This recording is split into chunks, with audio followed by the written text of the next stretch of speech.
Abra su Biblia en Hechos capítulo 10, versículo 38. Dice así la palabra del Señor: como Dios ungió con el Espíritu Santo y con poder a Jesús de Nazaret, y como éste anduvo haciendo bienes y sanando a todos los oprimidos por el diablo, porque Dios estaba con él. El tema de esta mañana se titula Un hombre extraordinario. Por supuesto que te quiero hablar de Jesús. Y quiero hablar de ese versículo, porque ese versículo cuando tú lo vas a comer, yo soy de los que me gusta comer la palabra así, tomo un versículo y separo los contenidos.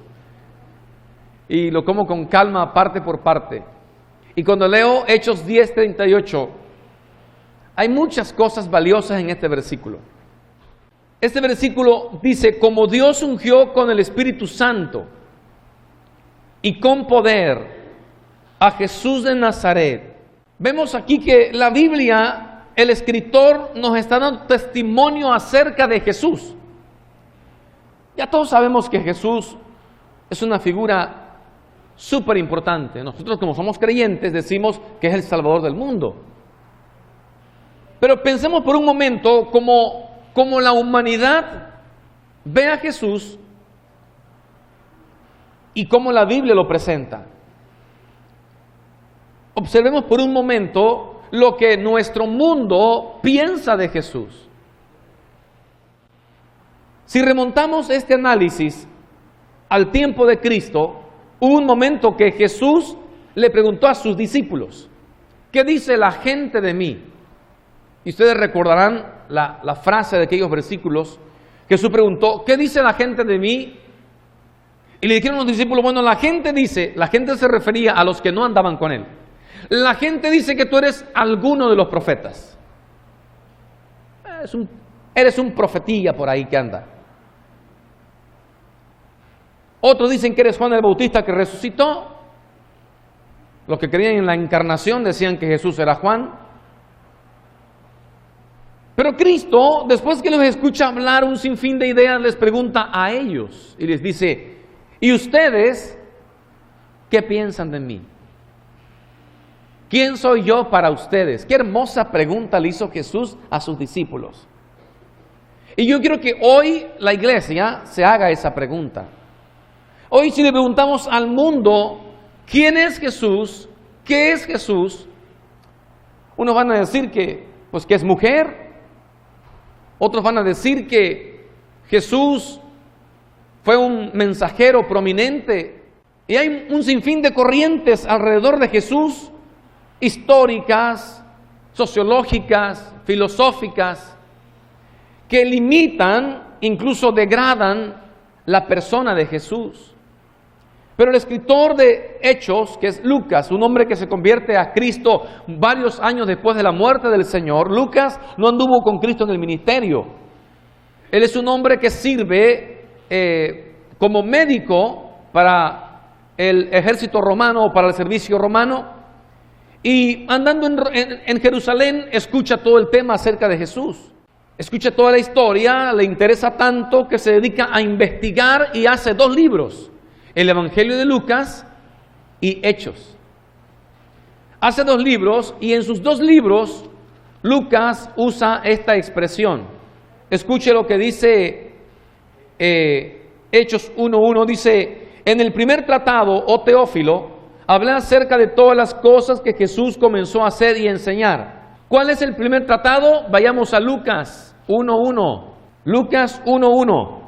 Puesto que ya muchos han tratado de poner en orden la historia de las cosas que entre nosotros han sido ciertísimas, tal como nos los enseñaron los que desde el principio lo vieron con sus ojos y fueron ministros de la palabra, me ha parecido también a mí, después de haber investigado con diligencia todas las cosas desde su origen y escribírtelas por orden, oh excelentísimo Teófilo.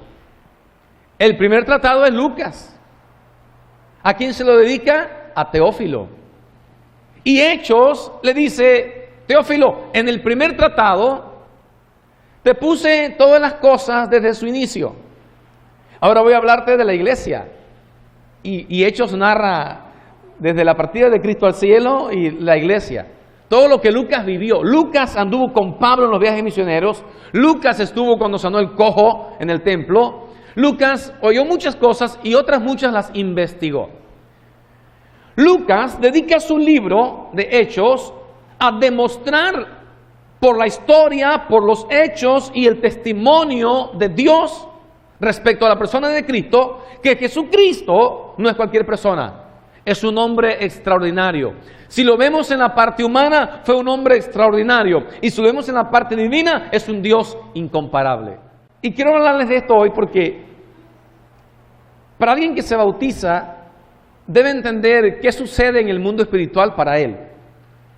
Ayer le enseñé un poco a los muchachos que se bautizaron, les decía yo que lo que pasó con Jesús pasa con nosotros. Y no es antiteológico pensarlo así, porque Cristo lo dejó escrito como un ejemplo.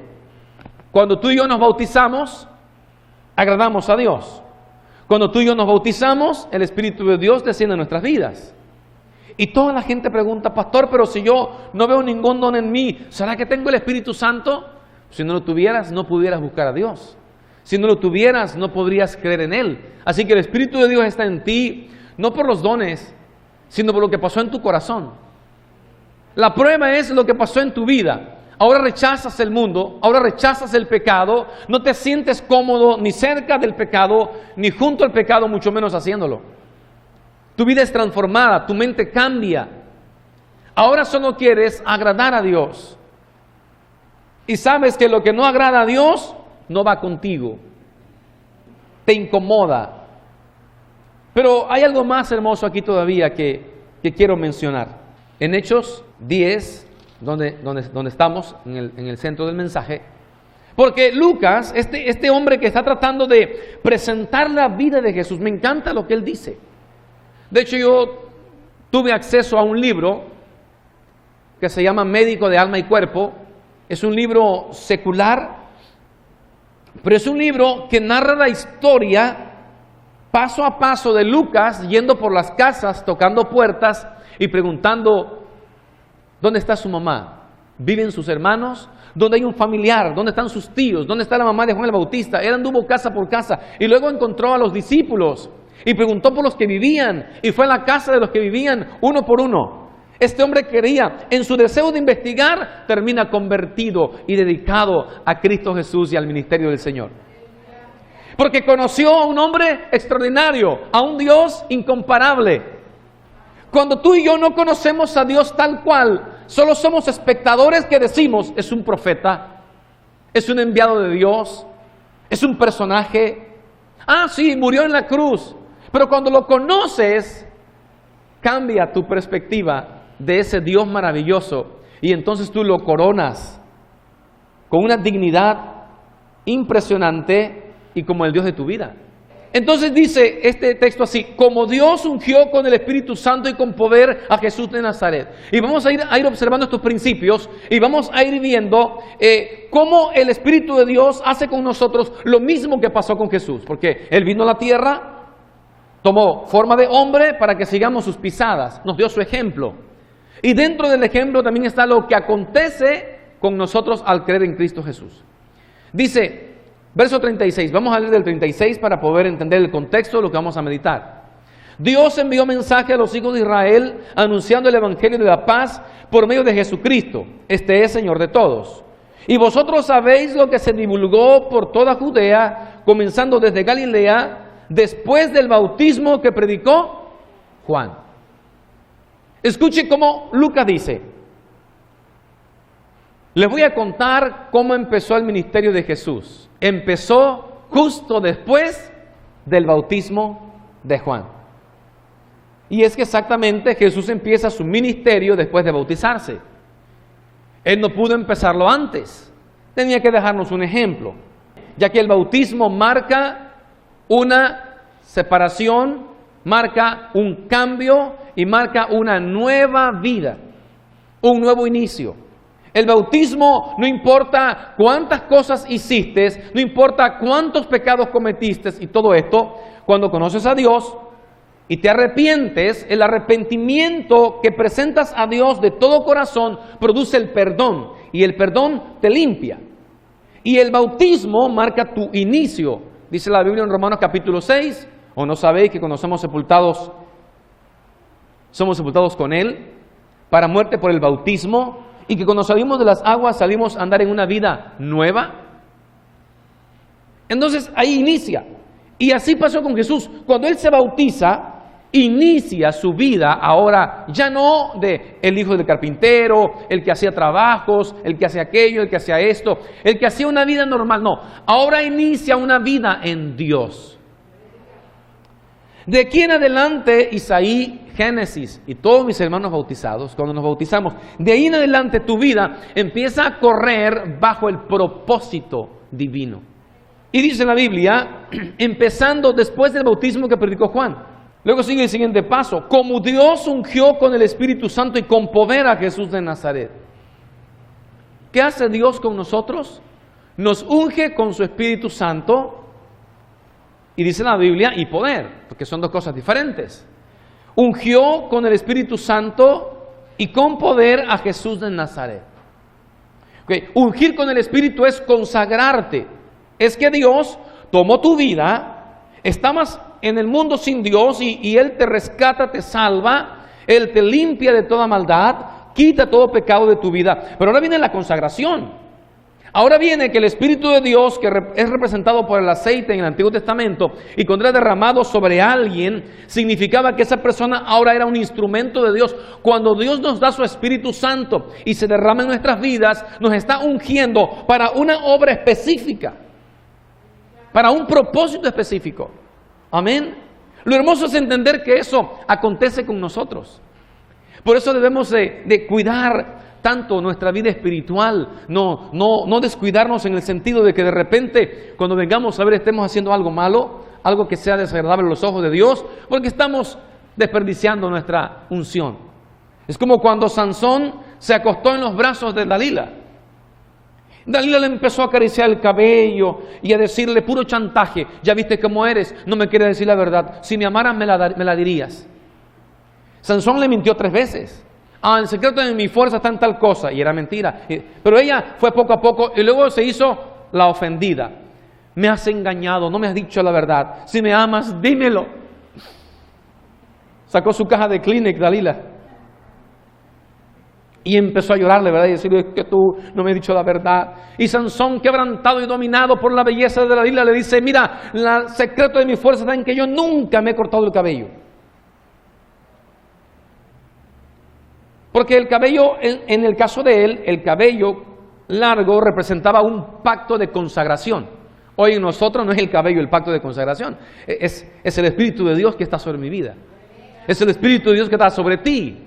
Hoy el Espíritu de Dios se derramó sobre tu cabeza y corrió hasta lo largo de tus vestidos, y eso te ha consagrado, te ha hecho un hijo de Dios, un creyente. Te ha dado la bendición de tener la unción de Dios, que significa estar consagrado para Él en una vida totalmente apartada del pecado, pero también implica que recibes un poder para dar testimonio. Porque ¿cómo yo podría comprobar que soy hijo de Dios, o que soy creyente, o que Dios está conmigo? Por lo que pasó en mí. Pero eso es algo interior, eso nadie lo puede ver. Lo que está dentro de mí o pasó dentro de mí no es visible. Entonces el poder de Dios sí es visible. ¿Sí? Dice el texto, cómo Dios ungió con el Espíritu Santo y poder a Jesús de Nazaret, y cómo éste anduvo haciendo bienes y sanando a todos los oprimidos por el diablo. Y yo quiero hablarle de este ministerio que es más precioso que el otro. Y me refiero a que la gente piensa que es más poderoso sanar enfermos que sanar oprimidos. ¿Y cuántos sabían? Porque aquí Pedro está enfocándose en la obra del poder, pero el poder que liberta el alma, el poder que transforma el corazón, el poder que rompe las ataduras, el poder que abre las prisiones. Y dice: Dios lo ungió con el Espíritu Santo y con poder, y como Él anduvo haciendo bienes. Hacer el bien por la unción que está en ti, y sanando a todos los oprimidos por el diablo. Ahí sí necesitas el poder de Dios.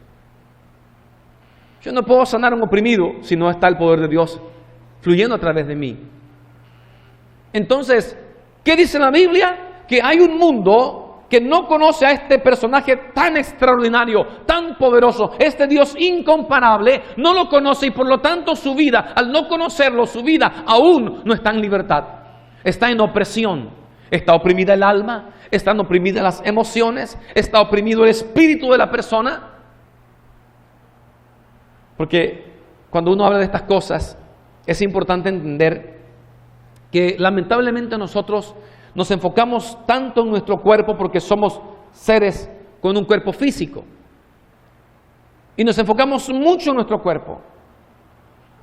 Cuidamos tanto de él y su apariencia que olvidamos cuidar el alma y la apariencia del alma. Olvidamos cuidar el espíritu y la apariencia del espíritu. Por eso es que aunque tratemos de lucir tan bien, la gente nos pregunta, ¿qué tienes que te veo tan triste? ¿Por qué tu rostro está así? ¿Qué te pasa? Yo recuerdo a Nehemías, estaba de copero en la mesa del rey, era el que servía el vino para el rey, pero el copero no solo lo servía, lo tenía que probar primero. ¿Por qué? Porque si estaba envenenado el vino, se tenía que morir el auxiliar, no el rey. Entonces él tenía que probarlo para ver si no tenía nada malo el vino. El copero hacía ese trabajo, probar los vinos que llegaban al palacio para que no fueran a hacerle daño al rey los enemigos.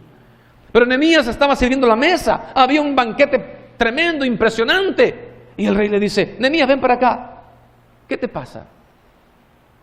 ¿Por qué tienes así tu rostro? ¿Qué sucede ese semblante? Y Nehemías, que estaba triste, angustiado, dice, ¿cómo no voy a estar así, rey mío, si mi pueblo habita allá, está en cenizas mi ciudad? Toda mi ciudad es escombro y ceniza.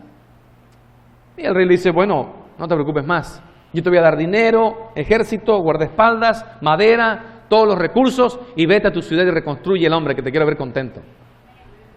A veces nosotros sin Dios estamos así. ¿Cómo no voy a estar triste si mi vida está complicada? Se ha derribado todos mis sueños, se han frustrado mis metas y lo que parecía ser mi futuro ahora ya no tiene futuro, no tiene apariencia, no hay figura que yo pueda contemplar. Porque nuestra alma se mete en un asunto complicado y el enemigo aprovecha las circunstancias para hacernos daño. El enemigo trabaja tus sentimientos, tus emociones, porque es lo que importa. Al diablo no le importa el cuerpo, aunque lo ataca, pero el diablo lo que quiere es el final de tu alma. Al diablo lo que le interesa es el final de tu alma. Voy a hacer que no crea en Dios, voy a hacer que dude de Dios, voy a hacer que se olvide de Dios, voy a hacer que no tema a Dios, voy a hacer que ni piense, que no se acuerde. Lo voy a llenar de pensamientos y preocupaciones para que no pueda ni siquiera en su cama pensar en Dios. Por eso el diablo trabaja todos los días contra ti, contra tu vida. Él quiere robarte esa bendición preciosa que tiene. Somos los únicos seres sobre la tierra que pueden razonar, meditar, pensar, imaginar. Somos los únicos. Y tú y yo lo desaprovechamos pensando en esto, en lo otro, y que si ya subió el azúcar, y que si ya subió el aceite, y pensamos en la quincena, y pensamos en el recibo de la luz, y pensamos en los problemas, y pensamos en la enfermedad. Piensa en Dios. Si usted piensa en Dios, se libera su alma, se libera su espíritu. Medite en Él. La unción del Espíritu Santo tiene un propósito y el poder del Espíritu tiene otro. La unción te ayuda a ser a ti quien tú eres. La unción dice quién eres tú. La unción dice que tú eres hijo, que eres heredero. La unción dice que tú perteneces al reino de Dios. La unción dice que ya no estás en las tinieblas, que has sido trasladado a la luz admirable de Cristo. Pero el poder le dice al mundo lo que tú tienes en tu corazón. Y cuando el mundo ve lo que un ser humano puede contener dentro de él, cualquiera también lo desea. Dice, Cristo anduvo haciendo bienes. Cuando dice bienes y luego dice y sanando a todos, entonces los milagros no están incluidos en los bienes. Hacer bien es amar a otro. Hacer bien es ser amable con otro. Hacer bien es ser bondadoso con otro. Hacer bien es ayudar a otro. Hacer bien es todo lo que como ser humano puedes hacer para Dios, pero que tiene que ver con las personas de la tierra. Y sanar implica con el poder. Y está hablando aquí, repito, no de milagros, sino de sanar oprimidos. Y todo puede pasar. Dios puede sanar a un enfermo, Él lo hace, amén, lo hemos visto. ¿Cuántos pueden levantar su mano rapidito y decir, Dios me sanó un día de algo? Mire cuántos milagros. Mire cuántos milagros. Hay cosas impresionantes que Dios ha hecho y algunas que todavía va a hacer. Pero quiero enfocarme en esto porque Dios quiere que la iglesia haga este trabajo. Sanar los oprimidos de corazón. Cuando Jesús se paró en el templo y le dieron el rollo del profeta Isaías y lo abrió en el capítulo 65, si no me equivoco, y dijo, el Espíritu del Señor está sobre mí por cuanto me ungió Jehová. Ahí está desglosado la unción y el poder que Él tenía. ¿Y qué cosa hizo? Y Él dijo, para sanar a los oprimidos, a los quebrantados y abrir la cárcel a los presos. Y todo eso que Él mencionaba tenía que ver no con cosas físicas, sino con cosas del alma. Ok, entonces, ¿qué estamos viendo aquí? Que Dios quiere usar a cada uno de nosotros para hacer esto. Ya Dios te separó del pecado, te sacó del mundo y ya te ungió. Yo creo que la unción de Dios está sobre ti. ¿Sabe por qué? Porque repito, la unción de Dios es lo que te coloca en un lugar único. ¿Sí? Cuando yo tengo un palo tirado en el patio es un palo, pero cuando yo lo convierto a escoba, ya lo consagré. Tiene un propósito, ya lo aparté para algo exclusivo. Y le digo a todos, esta escoba es para barrer el patio. Consagrar significa una tarea específica. Eso es consagrar. Dios dice, salvé a este joven, lo voy a usar para predicar la palabra. Salvé a este joven, lo voy a usar para tocar un instrumento. Salvé a este joven, y digo joven porque se bautizaron 2 jóvenes. Pero también te puede decir, salvé a este hombre. Me conoció a los 50 años. Dice Dios, no importa. Le voy a dar 25 más para que predique y se gane a todos sus amigos que andaban con él en el mundo. Para que hable con sus amigos que están oprimidos, que sienten que no pueden jamás salir de donde están. Los ha oprimido el pecado y la maldad, porque el pecado no solo te hace que te pierdas, sino que trae un efecto a tu alma y trae carga, pesar, amargura. Todo eso trae el pecado. Si supieras que ser feliz consiste en dejar de pecar, toda la gente va a las conferencias, a las grandes convenciones a escuchar cómo ser feliz, secretos para ser feliz. Y la Biblia nos enseña que el secreto para ser feliz es dejar de pecar. ¿Qué más feliz podía ser Adán y Eva? Pero pecaron y perdieron la felicidad. Cuando tú y yo nos apartamos del pecado y hacemos la voluntad de Dios, ya somos felices. Amén, porque tienes a Dios a tu lado, camina contigo, te ayuda, te dirige, te habla. Dios ungió con el Espíritu Santo. Dios dio poder a Jesús. ¿Y cómo este anduvo haciendo? Bienes y sanando a todos los oprimidos por el diablo. En la actualidad en nuestro mundo, hermano, el hombre siempre se hace héroes, siempre se construye personajes, figuras. Y podemos pensar en figuras que solo son míticas, o podemos pensar en personajes que realmente hicieron algo en la vida y que eso los convirtió en figuras mundiales importantísimas. Y el hombre nunca puede vivir sin figuras importantes. El hombre siempre se hace figuras importantes. Si pensáramos en la cultura más antigua, o solo en la cultura de nuestro continente o de nuestro país, y viéramos un poco la historia, encontraríamos que esas personas, sin conocer personajes como los que hoy conocemos o hablamos, ellos tenían en su historia y tenían en su colonia o en sus ciudades personas que eran figuras adoradas. Por alguna razón, eran grandes guerreros. Pues hay que hacerle una roca ahí que se parezca al rostro del gran guerrero Fuchimuchi y vamos a adorarlo porque es un héroe. Este es un héroe tremendo de nuestra aldea, ¿verdad? Y lo adoraban. Lo hacían alguien supremo. Todas las aldeas o las colonias hacían de todos ellos a un hombre, el importante, el que dirigía, el líder, el rey le llamaban algunos.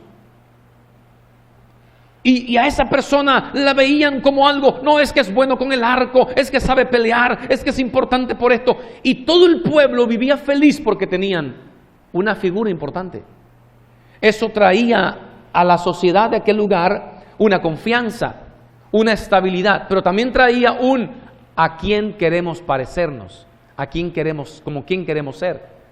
Y todos los niños que van creciendo y escuchan la historia, no, este guerrero mataba a los lobos con las manos, este guerrero cazaba mamuts. Entonces los niños todos, ay, yo quiero ser como ese guerrero. Ay, yo quiero ser como ese hombre de la aldea que era el rey, dirigía el ejército en las batallas.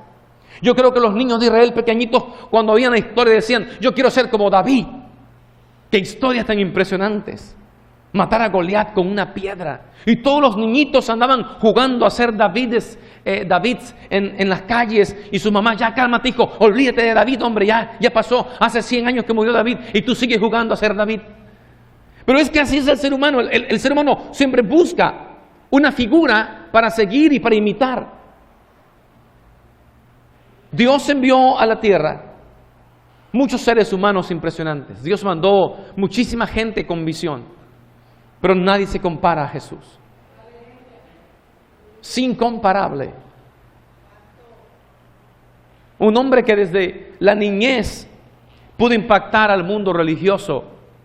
Y los grandes hombres del templo, cuando lo vieron a los 12 años hablar lo que decía, cómo Jesús aprendió todas las cosas en tan poco tiempo. Y siendo un niño apenas de 12 años, dice que ya se sentaba en el templo y hablaba con los líderes y él podía dialogar con ellos y hablar a la misma altura. Es impresionante. Un hombre que pudo ayunar 40 días en el desierto sin tomar agua. Un hombre que pudo caminar días, todos los días, caminar de un lugar a otro, de un lugar a otro. Un hombre que pudo hacer tantos milagros y nunca se sintió más que nadie. Nunca se enorgulleció. Pero un hombre que pudo traer un mensaje libertador, un hombre que no solamente vino y cambió la vida de 12 discípulos, sino que cambió la vida de 120 y después en la historia de la iglesia ha cambiado millones de vidas hasta este día. ¿Sabes qué me dice eso a mí? ¿Sabes qué me dice eso a mí? Que no importa cuán simple haya parecido tu vida antes de conocer a Jesús, ahora que estás en Dios, tú no sabes en quién te puedes convertir. ¿Sabes qué significa eso? Que Dios puede tomar a cualquiera de nosotros y hacer de nosotros una persona extraordinaria. Un hombre de Dios que tema a Dios y que toda la vida se le recuerde y se le conozca por su temor al Señor. Una jovencita de Dios que todos recuerden y digan, oh, me acuerdo el día que se bautizó, pero mira lo que Dios ha hecho, mira dónde Dios la ha colocado, mira lo que Dios hizo con su vida. Ahora tiene una familia, es madre, pero también es predicadora, o también es evangelista, o también gana almas, o ¿sabes qué? Es una gran consejera. Sus palabras libertan oprimidos. Su consejo liberta oprimidos. ¿Sabes qué hace? Ha logrado alcanzar los jóvenes en su escuela. Ha logrado llenar de fe su familia, su hogar, sus hermanos. Eso es impresionante. Puede haber mucha gente que es heroína porque hizo cosas únicas en aspectos terrenales. Pero nada se compara con un hombre o una mujer que teme a Dios y que hace la obra de Dios y que Dios lo usa y que Dios lo lleva a una cosa que nunca imaginó. Porque Dios quiere hacer eso con nosotros. Dice, y cómo anduvo haciendo bienes y sanando a todos los oprimidos por el diablo. ¿Por qué? ¿Por qué? Porque Dios estaba con él. Y escucha Isaías, Génesis, Dios está contigo. Dios está con ustedes. Lirio de los valles, Dios está contigo. ¿Por qué pueden pasar cosas extraordinarias? Porque Dios está contigo. ¿Por qué pueden pasar cosas únicas? Porque Dios está contigo. Jesús fue un ser humano extraordinario, es un Dios incomparable, pero Él hace hijos extraordinarios.